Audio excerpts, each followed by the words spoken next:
Now, I know this audience knows that the reported inflation rate is a gaslight.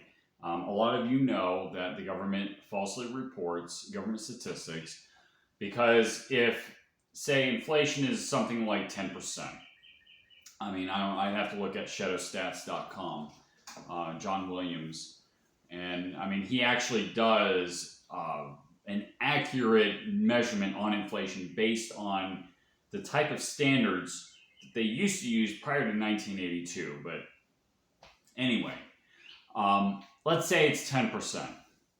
The government would have to give out a 10% payment increase in people's Social Security.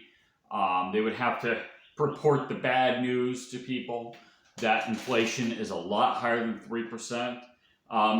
They're saying this 3% number like, oh my God, 3%, that's terrible. Oh, I'm so sorry, it's 3%. And we know if you've been grocery shopping, you know your inflation rate is much above 3%. If you look at gas prices from the time Trump was in office till now, you know that's gone up by a lot more than 3%. If you run a business and your taxes are much higher, or insurance costs are much higher, you know that's above 3%. Medical costs have gone up by more than 3% in that time frame. Before 1982, the way U.S. Bureau of Statistics used to calculate inflation is that they would take products, let's say ground beef and t-shirts and like simple commodities, and they would track month by month about how much the price would go up as a percentage. And after 1982, they decided to start fudging the way they do it. So now they'll say, okay, well, there's going to be a lot of substitution.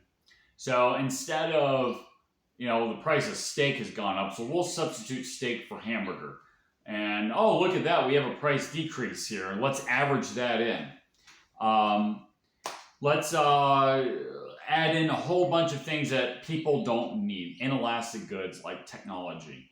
Smartphones, price of those have gone down quite a bit. Let's throw that in the statistic. Oh, look at this, we got 3%. Well, the economy's not doing that bad. Meanwhile, the things that you absolutely need, like rent, if you don't already own your own house, rent prices in much of the country has shot up. Even housing prices. If you're in the market to buy a house, those prices have not gone down despite the fact that interest rates have gone up. So it's obviously, it's clown world, and it's a gaslight too. People will say things like, granted, there's a lot of lazy millennials out there, don't get me wrong. But I remember, my parents' generation, the boomers, baby boomers, would say things like, you're not having your house paid off by the time before you're the age of 50. What's wrong with you? But meanwhile, if you look at, a person's like the median income versus the house price, and you compare that to their generation, there's a big difference. It's a big difference. It requires, in real terms, if you adjust for inflation, I'm talking about real inflation in the economy, pre-1982 ways of measuring inflation, if you account it for inflation, the cost of living is either much higher now or wages are a lot lower now. Really, it's sort of a combination of both. So the solution to this, and this is a fantastic opportunity, is when people complain about the inflation rate, about how the economy, isn't doing all that great, it's a great opportunity to educate people on the Federal Reserve. It's a semi-private central bank that is controlling the value of your currency. It's immoral.